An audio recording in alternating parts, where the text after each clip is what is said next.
Each January, as the snow begins to fall, 35 senators and 70 representatives from across South Dakota descend upon the city of Pierre to spend nearly 40 days making important decisions about our state's future. The number of bills varies each year, yet in a typical session, they will tackle some 400 pieces of legislation, making hundreds of decisions each day. Much of the real action happens in committees, and there are lots of them.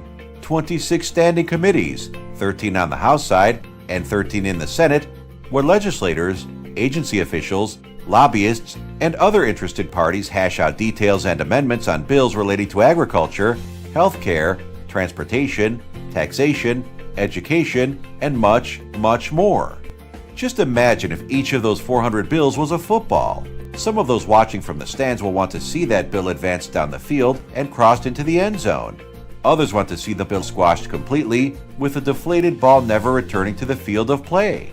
If only the rules of Pierre were as simple as football. A referee allows just one ball on the field at a time, but hundreds of bills are juggled during a 9-week legislative session, and it's a challenge to keep track of the ones that matter to you most. And to take a step back from this sports metaphor, the legislature isn't just some simple game. These bills are critical pieces of potential legislation that will directly impact the livelihood and well-being of you and every other South Dakota citizen for decades. In the golden age of State House reporting, it was easier to keep track of the numerous bills passing through the Capitol. Dozens of reporters from newspapers, wire services, and TV and radio stations use their outlets to keep South Dakotans informed of significant happenings in Pierre. But have you been to the Capitol press room lately? There are more desks than people.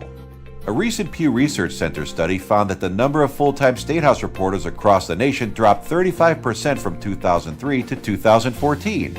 And guess which state has the fewest number of full-time State House reporters? Yep, South Dakota, with 2. They are awesome and provide important coverage, but your organization and its issues require more attention. Pierre Report is an independent, nonpartisan service that helps your organization keep its members well informed with timely, objective coverage of your bills of interest. Our experienced journalists know the ins and outs of Pierre. They report the facts and testimony from all sides of an issue, giving you inside information to share with your organization's members via your website, newsletter, or blog. It's like your organization has its own dedicated correspondent. Contact Pierre Report today.